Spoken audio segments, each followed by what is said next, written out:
नाज़रीन, आप देख रहे हैं प्रोग्राम पुकार और मुझे कहते हैं अनीला ज़का। आज मैं मौजूद हूँ आरफवाला के एक नवाही गांव में, जहाँ से एक खबर चलती है कि जहरीला नाश्ता करने से 4 बच्चे और एक औरत जाँ बहक हो गए हैं। जब हमने इन्वेस्टिगेट किया तो मामला कुछ और ही निकला। जहरीला नाश्ता नहीं बल्कि घर के रिश्तों से ही जहर उगल रहा था। वो बच्चे जाँ बहक नहीं बल्कि कत्ल कर दिए गए। रिश्तों का कत्ल, इंसानियत का कत्ल, एहसासात का कत्ल, जज्बात का कत्ल, और एक मासूम जो दुनिया में आया ही नहीं उसका माँ की पेट में ही कत्ल कर देता। आखिर ऐसा दरिंदा था कौन जिसने इतना बड़ा प्लान रचा? आज के प्रोग्राम में तमाम हकाइक हम आपको दिखाएंगे। ऐसे दिल दहला देने वाले होशरुबा इंकशाफात आपके सामने लाएंगे। आइए, क्या नाम है? हमजा। हमजा। पूरा नाम? हमजा मुस्तफा। कितनी उम्र है? 16-17 साल। 16-17 साल। तुम्हारा क्या नाम है? अलियज़ीन रोमा लतीफ़। कितनी उम्र है तुम्हारी? 14 साल। तुमसे तो मैं बाद में बात करती हूँ। यहाँ पे क्यों हो? हमने मारा है। किसको? चाची को। क्या किया था? थप्पड़ मारा था? नहीं, जहर दी थी। जहर दे दी थी? जी। 14 साल तुम्हारी उम्र, 3 क्लास के तुम स्टूडेंट, ये क्या जरूरत पड़ी थी जहर देने की? इसने क्या था? ये तुम्हें कहेगा जहर खा लो, खा लोगे? नहीं जी। तो दी क्यों किसी को? तुम्हें पता तुमने क्या किया है? मैंने बहुत गलत किया है। क्यों मारा? मुझसे दोनों से लड़ती थी। तुमसे क्यों लड़ती थी? तुमने कोई जायदाद पे कब्जा किया हुआ था? इतने से तो तुम हो अभी जमीन से निकले नहीं। कदे कदे गाला निकालने लग जाती थी। तो क्या फर्क पड़ता है? बड़े निकालते हैं, बड़े डांटते भी हैं, तरबियत के लिए डांटते हैं ना। अम्मी भी डांटती होंगी, हाँ जी। अब्बू भी डांटते होंगे, उन्हें भी जहर देनी है क्या? नहीं जी। चाची चाचा तुम्हारे अम्मी अब्बू की तरह नहीं थे? इसने आकर मुझको कहा था। ये कहेगा खा लो, खा लोगे? नहीं। मेरा तो सवाल ही यही है, तुम्हें पता था जहर देने के बाद क्या होगा? हाँ जी। क्या पता था? फोत हो जाएंगे सब। अम्मी अब्बू डांटते हैं, हाँ जी। सबके लिए यही सोचा हुआ है। गलती हो गई। चच्ची से तो चलो गुस्सा था, हाँ जी। छोटे छोटे बहन भाइयों को क्या कसूर था? कजन थे ना आपके, हाँ जी। तो उनको क्यों मारा? मैं क्या सालन में डालेंगे, चाची खाएगी। सालन तो सारे खाएंगे, एक ही हंडिया पकती है। हमको क्या पता था बच्चे मरेंगे। प्लान कैसे किया था? आ लिया था छड़ा की दुकान है शहर, वो तिस लाया। कहता क्या? फुड़िया। किस तरह से? से रुई वाले में से निकलते 2-3 दाने निकलते हैं, ब्रीक ब्रीक छोटे छोटे। अच्छा। इसने दिखाए थे। इसने ना मेरे चाचे के बेटे को दिखाया, उसने खोली। इसने क्या था, जहर है। मेरे चाचे ने भी क्या था, जहर है। इसने क्या, हाथ धो लिए हम। उसने दबा दब फेंक के हाथ धो लिए। फिर दूसरी 2 फेंक के गोग में, फिर एक पड़ी थी हमारे पे, वो हमने टोए में गिर दी। पहले इसने ना, एक दिन पहले इसने चूचों वाला शरबत नहीं, वो दूध के में डाला, उससे टाइम हरा दूध हो गया। उससे अगले दिन इसने कहा अब है ना। अच्छा, एक दिन पहले अटेम्प्ट किया था ये? इसने कल ने कोशिश की थी? हाँ, इसने कल ने की थी, मैं नहीं था उस दिन। अच्छा। फिर इसने अगले दिन क्या, चाची मेरे से भी लड़ती है, तेरे से भी लड़ती है, अब चाची को मार न दे। मैं क्या, नहीं बाल है ने मार जावन दे। कहता नहीं कुछ नहीं हुंदा। फिर असी दोवां ने लिया के, एक को मैं पहले वेखदा रहा, इन्हें पाई, फिर आ वेखदा रहा, फिर मैं पाई एक। नाज़रीन, इस बच्चे ने अभी तक जो कहानी मुझे सुनाई, यकीनन सुन के रोंगटे भी खड़े होते हैं कि एक 13 साल का बच्चा क्या कातिल हो सकता है। हम चूँकि वो ख़ानदान अब दुनिया में नहीं रहा, वो खातून, उसके बच्चे, अब अल्लाह उन्हें करवट करवट सुकून दे, लेकिन जो उस खातून के बहन भाई हैं यानी मुदई हैं इस केस के, हम पहले उनकी जानिब चलेंगे, फिर मैं वापस इन 2 मुल्ज़िमों की जानिब आऊँगी। दोनों टीनेजर हैं और इतना घिनौना संगीन जुर्म इन्होंने किया है। आइए पहले मुदईयों की जानिब चलते हैं। आप मुदई हैं केस के, आपको कैसे शक हुआ कि यही कसूरवार है बच्चे, या कोई और भी तो हो सकता था? ये मेरे बहनोई ने हमें बताया था कि हमें अपने भांजे पे शक है। आपका बहनोई भी तो जिम्मेदार हो सकता है। हाँ, वो भी हो सकता है, लेकिन वो इस तरह है कि उसने हमें, जब ये 2 बच्चों की डेथ हुई ना, उसके बाद उसने बताया कि मुझे इस भांजा जो हमजा है, मैंने इसे काम से निकाला था, इस पर मुझे शक है। ससुराल में बहन के ऊपर कोई इस तरह का मामला हो, उसको जहर दे के मारा गया हो, या बच्चों की जान चली जाए, तो मेके वालों को सबसे पहला शक तो बहनोई पे जाता है या ससुराल पे जाता है। जी। एक बच्चे पे शक जाना आप लोगों ने बहनोई को इन्वेस्टिगेशन में नहीं रखा था? बहनोई पे तो हमें इस वजह से शक नहीं था कि बहनोई मतलब इससे पहले कोई ऐसा हमारी हमशीरा ने मैं बताया नहीं बहनोई के बारे में कि मतलब कोई इस हद तक बातें। हाँ ये है कि उनके जो बहनोई के बड़े भाई हैं उनके घर वालों से अदावत चल रही थी और सास से थी। हमशीरा ने ये दरवाज़ा जो दरमियान वाला है मतलब सास से थी ये दावत? जी उससे थी। तो सास को शक गया क्या इसने करवाया होगा? जी हमारा तो शक है, सास पे भी है, उनके मतलब जो बड़ा भाई है उसकी बेगम है यानी अजीम जो है मुजरम इसकी वालदा, इस पे भी शक है। हम इस जो इन्वेस्टिगेशन की से अभी मुतमईन नहीं है पुलिस से।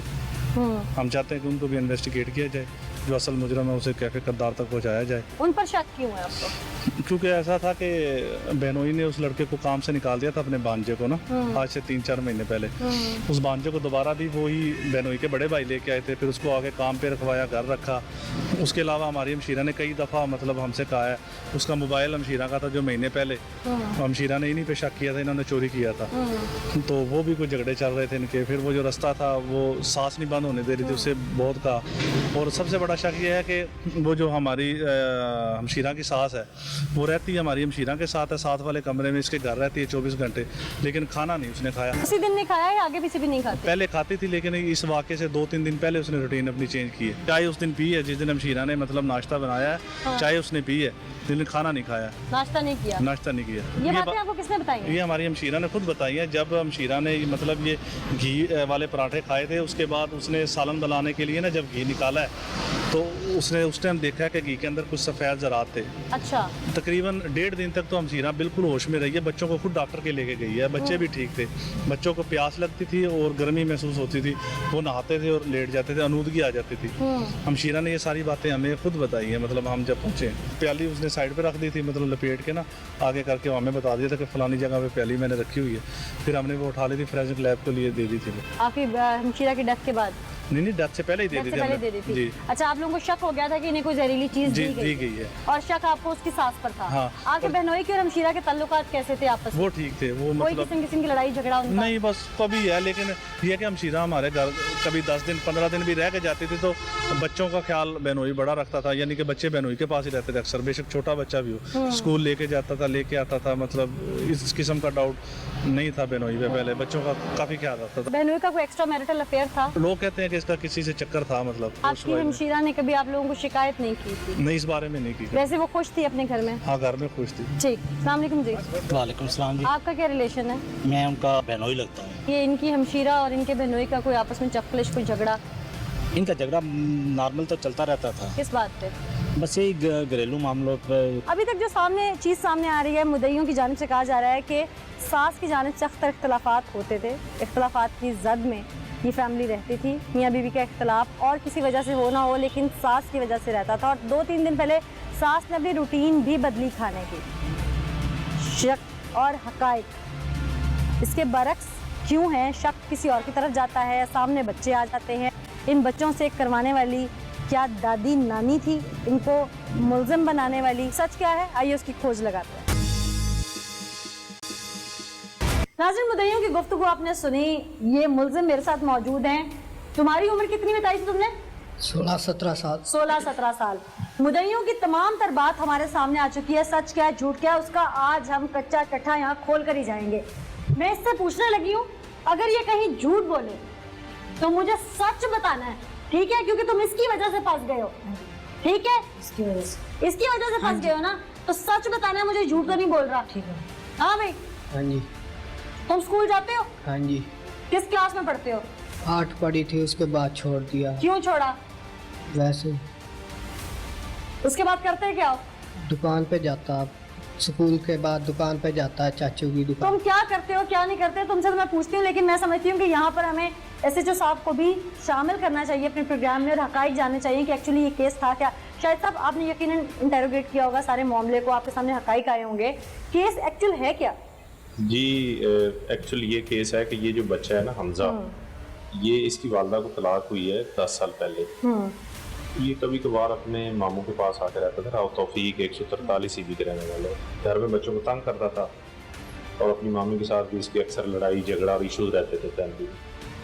तो फिर छोटी मोटी बात पे और जी घर में जैसे होते हैं लोग डांट डपट। तो उस वजह से ये इसने मतलब है वो शिद्दत पसंदी थी इसके माइंड में कि जी ये मेरी जो मामी है ये मुझे अक्सर मारती पीटती है या मुझे डांटती है, तो क्यों ना मैं इसको अपनी ज़िंदगी से मतलब है मेरे सामने ये मुझे नज़र ना आए। तो बच्चे फौत हुए तो उनका पोस्टमार्टम वगैरह लवाहिकी ने ना करवाया। क्यों, क्या वजह? उन्होंने हमें जो स्टेटमेंट दी कि जी हमारा किसी के साथ कोई रंज या कोई झगड़ा या हमें किसी पे कोई शक शुबा नहीं है, तो हम अपने बच्चों की नाशें जो है ना वो खराब नहीं करवाना चाहते। इनिशियली चीज समझ के आ रही थी कि ये डेथ्स क्यों हो रही हैं जो पहले दो गए? हमें जो समझ आ रही थी या हमें जो बताया जा रहा था वो उन्होंने हमें यही बताया था कि जी अचार में कोई ना जहर मतलब कोई चीज गिरी है, छिपकली वगैरह। तो क्या वो निकली थी अचार में से? नहीं निकली नहीं थी, हमें जो उन्होंने बताया था। दोनों बच्चों की इंटेरोगेशन शुरू की तो ये कोई दूसरे दिन जाके उन्होंने थोड़ा सा हमारे सामने तज़किरा किया कि जी हमसे गलती हुई। यानी उससे पहले ये मुतमईन तौर पे फिरते हाँ गांव में फिरते रहे अपने आप को इन्होंने नॉर्मल रखने की कोशिश की है, मगर हमें इनकी बॉडी लैंग्वेज से कुछ लग रहा था कि देयर इज समथिंग रॉन्ग, छुपा हुआ है। हाँ कुछ ना कुछ है। ठीक, मगर जब तक हमारे पास सबूत नहीं आया हमने इनको गिरफ्तार नहीं किया। मेरे लिए एक चीज बड़ी हैरान कुन तौर पर कि मरने वाले मासूम बच्चे और ये जो इस वक्त इल्ज़ाम की जद में है जो यहाँ पर हथकड़ियों में मौजूद हैं ये भी बच्चे हैं। लेकिन एक चीज़ जो अभी तक मेरी समझ से बालातर है कि घर के 7 लोग हैं, उसमें से 5 लोग मर जाते हैं और इनके बकौल के ये लोग घी में जहर मिलाते हैं, नाश्ते का घी जिसमें मुश्तरका हांडी पकती है, मुश्तरका रोटी पकती है, मुश्तरका पराठे पकते हैं, उसमें से वही लोग 5 मरते हैं जिनसे इनको अदावत होती है, यानी कि वो आउटसाइडर इनकी चची जो ब्याह के इस घर में आई होती है और उससे पैदा होने वाले वो 4 बच्चे। बचता कौन है उसमें? इनकी अपनी एक की नानी, एक की दादी जो कि उसी घर में मौजूद है, यानी कि साबरा बीबी की सास, और उसका शौहर यानी कि इसका मामू और इसका चचा। तो क्या इन दोनों के पीछे मास्टरमाइंड कोई और है जिसने अपना उल्लू सीधा किया है इनसे ये एक्ट करवा के? हकाइक क्या है आज के प्रोग्राम में वही हम आपको दिखाने जा रहे हैं, लेकिन हकाइक जानने के लिए सबसे पहले इनके उस चचा यानी इसका मामू और इसका चचा उनकी तरफ जाना जरूरी है, उन्हीं से बात करेंगे और सच को सामने लेकर आएंगे। आइए चलते हैं। आप सास है साबरा बीबी की? साथ ही रहती थी जी। 3 दिन पहले से खाना पीना क्यों छोड़ा हुआ था आपने उसके घर से? सब बताया कि सिर्फ चाय पीती थी आप जाके? नहीं मेरा दिल नहीं करता रोटी तो नहीं खाती। आपके पोते पोतियां दुनिया में नहीं रहे नहीं। और जिसने ये सब किया है वो भी आपका अपना है? बेटा हम तो करना है कोई नहीं, हमारा कुरान तक दे। ये वो किचन है जहाँ पर साबरा बीबी ने पराठे बनाए और घी के डब्बे में जहर डाला। गालिबन ये डब्बा घी का ही है जिसके अंदर जहर की पुड़ियाँ मिक्स की गई, यानी कि ये वो जगह थी जहाँ पर 2 बच्चों ने घी के अंदर जहर डाला और यहाँ पराठे बने और वो पराठे फिर बच्चों ने खाए, साबरा बीबी ने खाया और उसके बाद वो जानवर ना हो सके। अस्सलाम वालेकुम जी। कितना अर्सा हो गया आपकी शादी को? मुझे 13 या 14 साल। 14 साल। साबरा बीबी की शादी आपके बाद हुई थी? बाद हुई थी। आपका और साबरा बीबी का आपस का रंजिश किस चीज की रहती थी? किसी चीज की। आपका बेटा बता रहा है। जिम्मेदार कौन है, आप या आपकी तरबियत? हम तो बच्चों को ना समझाते थे भाई। क्या समझाया था जब गाय मार दी एक बच्चे ने? क्या समझाया था घर में? आप लोगों ने उसकी वालदा को शिकायत नहीं की, बच्चे को वालदा के पास नहीं भेजा वापस, उससे बिठा के पूछा नहीं क्या मामला है? घर में रोज नुकसान होते थे, छोटे छोटे नुकसानों को नज़रअंदाज किया या करवाया गया, उसके बदले आज बड़े जानी नुकसान हो गए जिसका पूरी दुनिया में कोई खमियाजा नहीं दे सकता। लोगों का कहना ये है कि अगर वो देवर भी आपका खा लेता तो फिर ये सारी जायदाद तो आप लोगों की थी। हमें यकीन नहीं आता था कि अभी किसने किया किसने नहीं किया ये काम। आपका बच्चा क्या कर रहा है आपके इल्म में नहीं है? आपका बच्चा आपका बदला ले रहा है कि मेरी माँ को मेरे चचा ने मारा था चाची के कहने पे, आपके इल्म में नहीं है ये बात। बच्चा आपका घी के डब्बे में जहर की पुड़िया मिला रहा है, फिर 3 दिन उसको पता है इस जहर के असर में टाइम लगता है, 3 दिन वो इंतजार कर रहा है। पहले दिन सबको उल्टियां शुरू होती हैं वो चुप रहता है, दूसरे दिन सबको पेचिस लगते हैं, मोशन लगते हैं वो चुप रहता है, तीसरे दिन लोग निढाल होते हैं, आपका बच्चा आपको नहीं बताता, यहाँ तक कि एक एक करके इस घर में से सबकी जान चली जाती है। वो 13 साल का बच्चा इतना पक्का है कि पहले कत्ल पे भी नहीं बोलता, दूसरे कत्ल पे नहीं बोलता, तीसरे पे नहीं बोलता, चौथे पे नहीं बोलता, अगर पुलिस इंटरोगेट करती है तो वो बच्चा वहां जाकर भी आए बाई शाएं करता है, एंड पे आके मानता है। इतना पक्का आपका बच्चा कैसे? नाज़रीन, मैंने अभी तक जितने मामलात को देखा और जितनी चीज़ों को सामने मैं लेके आई, अभी पुलिस को मजीद इन्वेस्टिगेशन की जरूरत है, उन 2 बच्चों की नहीं, इस पूरे घर की। आपके बच्चे दुनिया में नहीं रहे, आपकी वाइफ जो है वो उस दुनिया से चली गई। हमें दिली अफसोस है इस बात का, यकीनन एक घर पूरा उजड़ गया। क्या वजह है कि उस दिन घर में आप 2 लोगों ने नाश्ता नहीं किया, बाकी सब ने किया? वालदा मेरी नाश्ता करती नहीं सुबह। मेरा ये जिम्मेदारी का खेती का काम है, मैं घर पे नहीं। कुछ हमारे सुनने में ये बात भी आ रही है कि शायद आपको और आपकी बीवी का आपसे किसी बात पे इख्तलाफ था, आप कहीं शादी करना चाहते थे? नहीं, कोई इस तरह का नहीं। तो आपका भांजा और भतीजा बताता है कि हमारे मामू या चचा का ताल्लुक था एक खातून के साथ, वो रिक्शे में बैठ के आपके साथ भी गया है आपका भतीजा। नहीं, तो झूठ क्यों बोल रहा है? आपकी बीवी हामिला थी, आपके 5 बच्चे दुनिया से चले जी। के भांजे ने इतने बड़े बड़े नुकसान पहले घर में किए, कभी पाइप काट देना, कभी आपकी गाय मार देना। उसे ये पनाह मेरी क्यों बीबी दी? ने क्या था, इसकी छुट्टी करवा दो, ये अपने नहीं, तो नुकसान आपने फिर भी पनाह क्यों दी हुई थी इस तरह एक ऐसे शख्स को जो आपके घर के नुकसान कर रहा है? बस इतना पता ही नहीं भी इतना बड़ा भी ये नुकसान कर दे। आपके भतीजे को क्या रंजिश थी? सारा प्लान है वो मेरे भांजे का है, भतीजा मेरा साथ। आपका भतीजा आज कह रहा है मैंने अपनी माँ का बदला लिया, मेरे बाप ने मेरे चचा ने मेरी वालदा पे हाथ उठाया था मेरी चाची के कहने पे। वो तो घर में अक्सर हर घर में छोटी छोटी उसने वो दिल में रख ली बात, आज वो बात कैमरे के सामने बोल रहा है। हाँ जी। आपको अंदाजा है कि ये चीज आप भी खा सकते थे? बिल्कुल, वो कह रहे हैं भी ये चाचू को ना मामू का भी काम कर देना। और अगर आपका पूरे घर का काम तमाम हो जाता, आप भी ना बचते, तो फायदा किसको था? ये मेरे साथ रहते उनको ही फायदा था। आज आपका रद्द अमल जो कोई भी है, मेरा भाई है, मैं हूँ, भाई हूँ, बहन है, सक्का कोई मेरी माँ है, सजा मिलनी चाहिए। किसी बड़े को बचाने की कोशिश तो नहीं कर रहे आप लोग? नहीं, कोई नहीं, कोई भी है, मैं हूँ, कोई गुंजाइश कोई माफी के लायक नहीं है। कोई गुंजाइश कोई माफी के लायक नहीं है। हकाइक मंजर से ओझल नहीं हो सकते। 2 लोग एक फैमिली में बचते हैं, बाकी तमाम लोग दुनिया से जा चुके हैं। फायदा किसको है, नुकसान किसको पहुंचा है? हकाइक आइए दिखा। हाँ भाई, तुम्हारे लिए बेहतर यह है कि सच बोल देना, क्योंकि मैंने सच जानने के लिए ना तुम्हारा मामू छोड़ा है, ना तुम्हारी नानी छोड़ी है। मैंने हर वो बंदा जो तुमसे लिंक्ड है, तुम्हारे गांव के लोग, तुम्हारी वो जो चची थी उसके भाई, यहाँ तक कि पुलिस ने अब तक जो कुछ इंटेरोगेट किया मैंने वो भी सामने रख दिया है। और मैं तब तक तुम्हारे साथ में हूँ जब तक मेरा प्रोग्राम चल रहा है। ठीक तो है, मैं सच निकाल लूंगी। ठीक है। और मुझे जहाँ पर पुलिस डिपार्टमेंट को दोबारा शामिल करना पड़ा मैं करूंगी। इसलिए मुझे हकाइक बताओ कि मामला क्या था। मैं पहले सर्दियों में काम करता, मामी ने कहा कि भाई सर्दियाँ पूरी गुजरवा ली डंगरों में पट्ठे से, तो जब आई ना ठंडे मीठे मौसम, जब बोली मैं आप डाल लूँगी पट्ठे तो इसको पैसे देने को रहने दे। तुमने जहर देने का क्यों सोच लिया? मामी लड़ती थी इसलिए। तो मामी तो मामू से भी लड़ती होगी, उसने तो ना दी अपनी बीवी को जहर। तुमने क्यों सोचा? तुम्हें मामू ने कहा था देने के लिए? नहीं, किसी ने भी नहीं कहा। ये बात मुझे समझ नहीं आ रही। हम दोनों ने प्लान बनाया था, हम दोनों ने किया है। कौन सी ऐसी खतरनाक लड़ाई मामी ने ले ली थी जो तुमने उसको मौत के घाट उतार दिया? लड़ती थी वो माँ से। तो लड़ाई से क्या फर्क पड़ता है, बड़ी थी वो। तुम तो उनके घर भी नहीं रहते थे, अब किसी और मामू के घर चले गए थे ना। तो उस ममानी के साथ लड़ाई तुम्हारी समझ में आती है? ये लड़ती थी इसके घर ना आते? ड्रामा देखने आते जब भी लड़ती थी, पानी पीने चले जाए जब भी लड़ती थी। तो तुम किसी और मामू के घर ड्रामा देख लेते। आखिरी लड़ाई ऐसी कौन सी थी? पहले तो उस मामी ने काम से हटवा दिया, फिर कोई पैप काट जाता, वो भी मेरे सिर इल्जाम लग जाता। डिसाइड कैसे किया था कि ये जहर मामी को देनी है, या वैसे जेब में पूरी रखी हुई थी? ये पहले तो मैंने यहाँ छड़क दुकान पे लगाना, जब पहले एक पुड़िया निकाली थी वो मामू के बेटे को दिखा दी मैंने।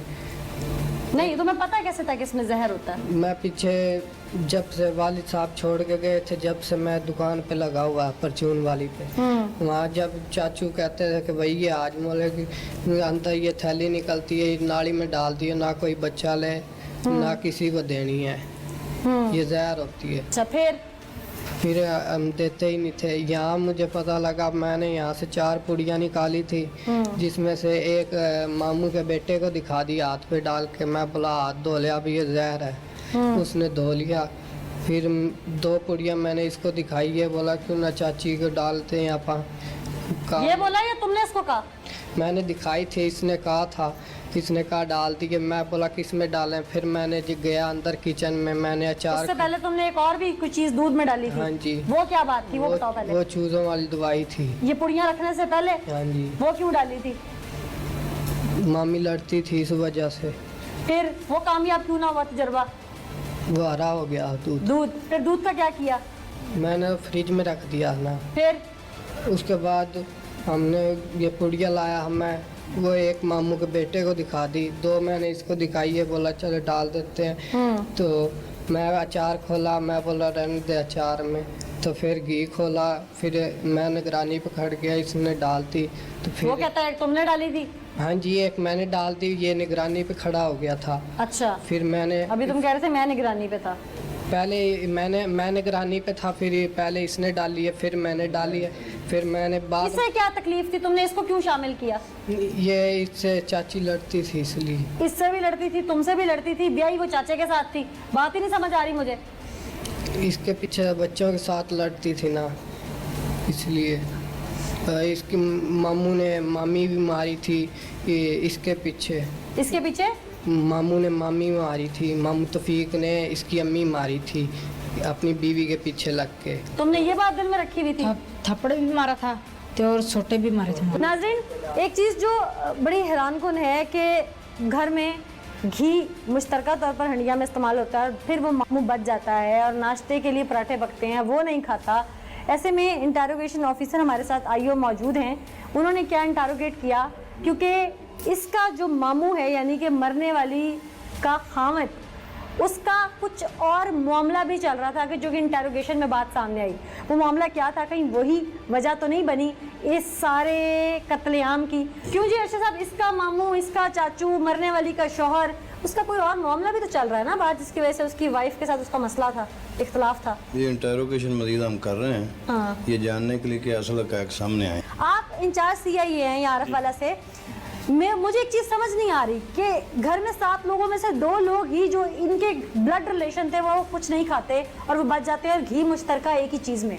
तो ये मासूम बच्चे जहर डाल के तो डर जाते, अगर किसी को कोई वॉमिट वगैरह हुई थी तो ये उगल देते। इसके पीछे मास्टरमाइंड कोई नजर आता है अभी तक आपको?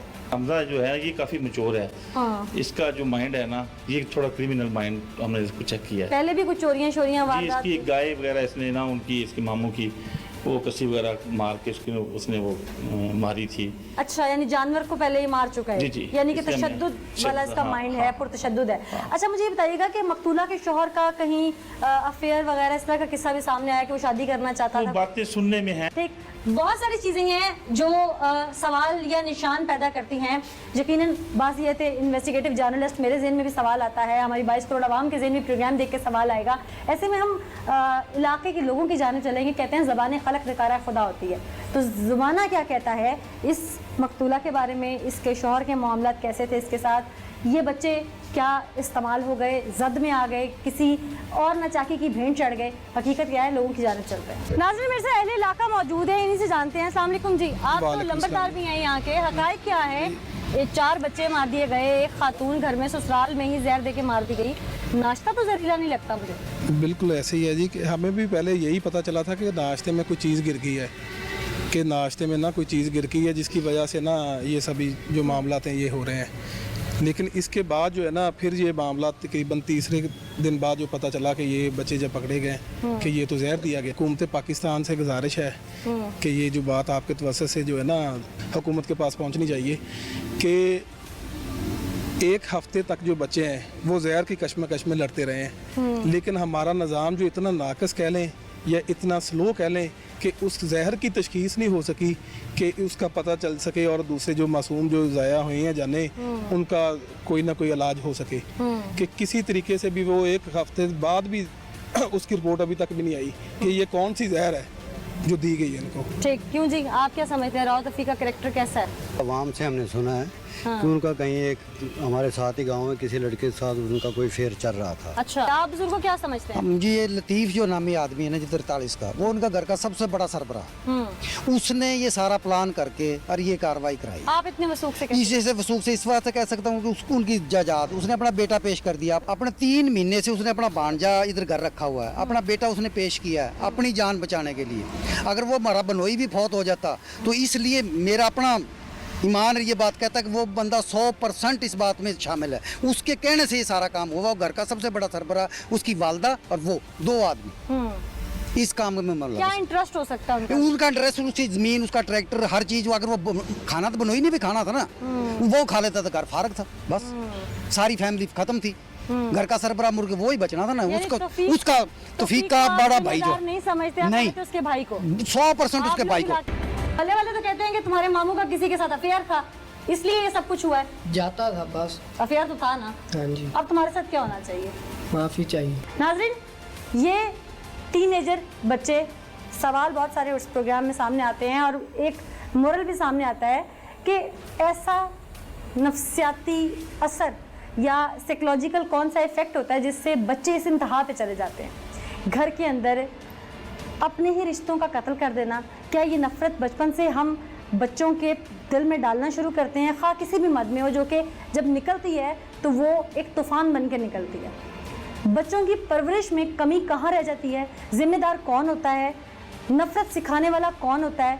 माँ की गोद पहली दरसगाह होती है। क्या तमाम माँओं को सोचना नहीं चाहिए कि वो अपने बच्चे की परवरिश किस एंगल पे कर रही है? एक माँ चाहे तो उसका बच्चा क्रिमिनल बन सकता है, एक माँ चाहे तो उसका बच्चा शायद प्रोफेशनल बन सकता है, कोई डॉक्टर बन सकता है, वकील बन सकता है। अल्टीमेटली डिपेंड करता है माँ बाप की तरबियत के ऊपर, उसके बाद जिस सोसाइटी में वो बैठ रहा होता है उसके ऊपर। बहुत सारे घरों में अगर इस तरह के बच्चे जिनके अंदर इस तरह का कोई भी सिम्टम है कि वो पुरतशद्दुद चीज़ों को पसंद करते हैं, तो उन वालिदैन के लिए लम्हा फ़िक्रिया है। उनकी सोच को बदलना होगा, उनकी आदतों को बदलना होगा, कहीं वो कोई बहुत बड़ा ऐसा काम ना कर जाएं जिसके बाद आप हाथ मलते रह जाएं। तो इस मोरल के साथ मुझे अनीला ज़का को इजाज़त दीजिए। अगले एपिसोड में दोबारा हाजिर होंगे, तब तक के लिए अल्लाह ने के बाद।